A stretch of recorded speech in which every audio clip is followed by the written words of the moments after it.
Baik, bismillahirrahmanirrahim. Assalamualaikum warahmatullahi wabarakatuh. Welcome back to my channel. Selamat datang di channel Abil Maiwa. Jadi teman-teman, channel ini merupakan channel pendidikan tempat kita berbagi tentang aplikasi pendidikan, Microsoft Office, serta tips dan triks komputer. Jadi pada video kali ini teman-teman ya, kembali lagi admin akan mencoba mengupdate informasi terbaru seputar perkembangan informasi seputar P3K Guru di tahun 2023. Di sini ada lagi yang bertanya ya terkait dengan penentu nasib bagi P2, P3, P4 di seleksi P3K Guru 2023, yang mana sebenarnya kita ketahui bersama teman-teman ya, berulang kali Ibu Prof Nunuk meminta Pemda agar mengajukan kembali formasi sesuai dengan kebutuhan nasional untuk guru dan sesuai dengan data Dapodik di masing-masing instansi. Tujuannya apa? Agar guru-guru honorer terutama P1 bisa dituntaskan di seleksi P3K Guru tahun 2023. Tapi sebelum itu, bagi rekan-rekan guru yang baru pertama kali menemukan channel ini, jangan lupa tekan tombol subscribe dan aktifkan lonceng notifikasinya agar setiap hari Bapak Ibu bisa mendapatkan update informasi terbaru seputar P3K Guru. Di sini Bapak Ibu ya, Bapak Ibu perlu ketahui bahwa banyak sekali yang bertanya bagaimana sih Bang ya, nasib kami yang THK 2, nasib kami yang guru negeri non PG ataupun pelamar umum nantinya diseleksi P3K Guru 2023. Sebenarnya gampang sekali untuk menjawab pertanyaan itu teman-teman, kalau kita berdasarkan data di sini Bapak Ibu ya. Kalau kita berdasarkan data di sini. Nah, ini. Jadi Bapak Ibu perlu ketahui penempatan guru telah memiliki nilai di atas passing grade 2021 atau di P3K tahun lalu itu dikenal dengan istilah P2. Jadi Bapak Ibu perlu ketahui bahwa masih ada sebanyak 62.546 P1 yang belum diangkat menjadi ASN. Ini sudah termasuk yang status TP, kemudian yang penempatannya kemarin dibatalkan. Nah, nantinya di P3K Guru 2023 P1 ini akan menjadi prioritas utama Bapak Ibu. Tidak ada lagi tes-tesan, tidak ada lagi testus ya, yang jelasnya ketika formasi dari Pemda itu tersedia, maka P1 ini bisa langsung diangkat menjadi ASN P3K. Nah, inilah yang menjadi kelebihan mutlak atau kelebihan tersendiri daripada pelamar prioritas 1, yang mana nantinya mekanisme yang akan kena terhadap P1 itu adalah mekanisme langsung penempatan selama ada formasinya. Jadi siapa sih yang menjadi penentu? Jadi yang menjadi penentu itu kita sudah bisa jawab teman-teman ya, bahwa yang menjadi penentu itu adalah pemerintah daerah. Jadi kalau misalkan di instansi A ada 30 guru PG P1 misalkan ya, kemudian formasi yang diajukan Pemda itu cuma 10, maka guru PG yang akan diangkat itu kan cuma 10. Jadi masih tersisa sekitar 40. Jadi secara otomatis bagaimana dengan nasib P2, P3 dan P4? Jadi P1 saja diangkat, apalagi P2, P3, P4 teman-teman ya. P1 saja belum diangkat, bagaimana bisa mengangkat P2, P3, P4? Kan logikanya seperti itu, karena mekanisme penempatan guru honorer baik itu P1, P2, P3, P4 di seleksi P3K Guru 2023 itu memiliki skala prioritas. Jadi ada prioritasnya. Jadi yang dituntaskan dulu adalah guru lulus PG. Jika masih tersedia formasi, maka yang akan dituntaskan juga adalah THK 2 guru negeri. Jika masih tersedia formasi, maka masuk ke lulusan PPG, kemudian guru non ASN yang juga dikenal dengan istilah pelamar umum.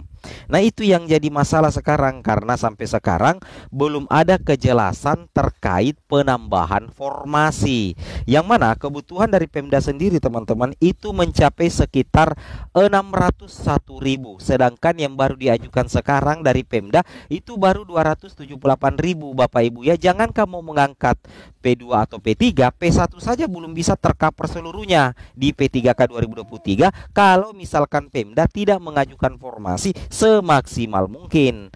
Logikanya kan seperti itu Bapak Ibu ya. Nah, kemudian kita lanjut lagi di sini. Di sini ya jelas sekali Bapak Ibu ya, jelas sekali di sini tertulis mekanisme seleksi P3K guru tahun 2023. Itu hanya menggunakan dua mekanisme aja Bapak Ibu.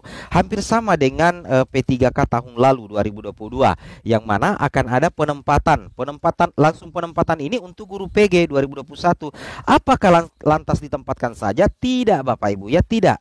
PG 2021 ini tidak langsung penempatan, nanti ditempatkan apabila di sekolahnya atau di instansinya itu ada formasi yang tersedia. Jadi penentunya siapa? Penentu PG 2021 itu ditempatkan adalah Pemda lagi. Kan logikanya seperti itu. Dan bagaimana nasib P2, P3, P4 ke depannya di P3K Guru 2023, kita belum bisa menebak secara real sampai sekarang. Kenapa? Karena formasi saja belum cukup. Nah, formasi saja belum cukup Bapak Ibu. Kalau misalkan pemerintah daerah mau memenuhi kebutuhan nasional sebanyak 601.000, jangankan guru PG, THK2, honorer, lulusan PPG dan non ASN atau P1, P2, P3, P4 itu bisa tuntas Bapak Ibu ya di tahun 2023. Kalau misalkan daerah mau mengajukan formasi sesuai dengan data real yang ada di Kemendikbudristek dan berdasarkan data Dapodik.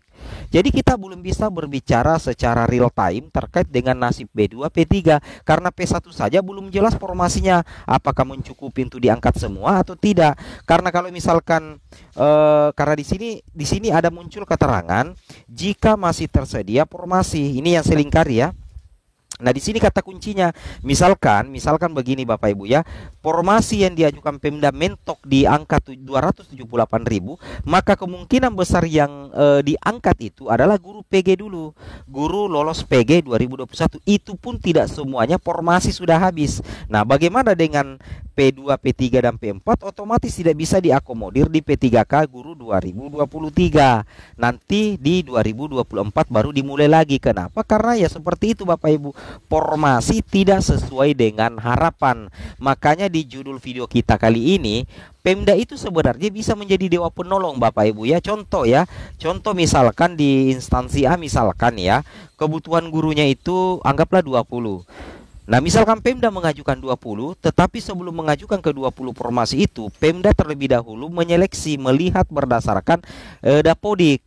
Jurusan apa saja yang dibutuhkan. Nah, kalau misalkan Pemda sudah mengeksekusi dengan baik, saya rasa dengan kolaborasi dengan Kemendikbudristek, saya rasa PG 2021 ini bisa tuntas Bapak Ibu ya di P3K Guru 2021. Kan logikanya seperti itu.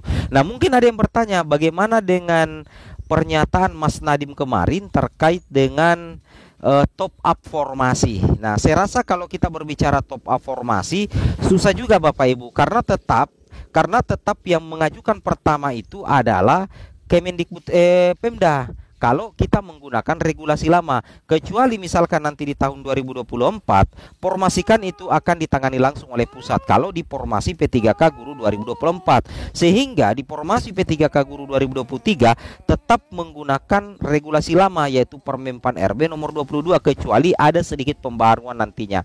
Kalau logikanya seperti itu Bapak Ibu ya. Jadi sudah bisa tertebak. Intinya di sini adalah Pemda sebenarnya Bapak Ibu. Nah, kemudian kita lanjut lagi di sini.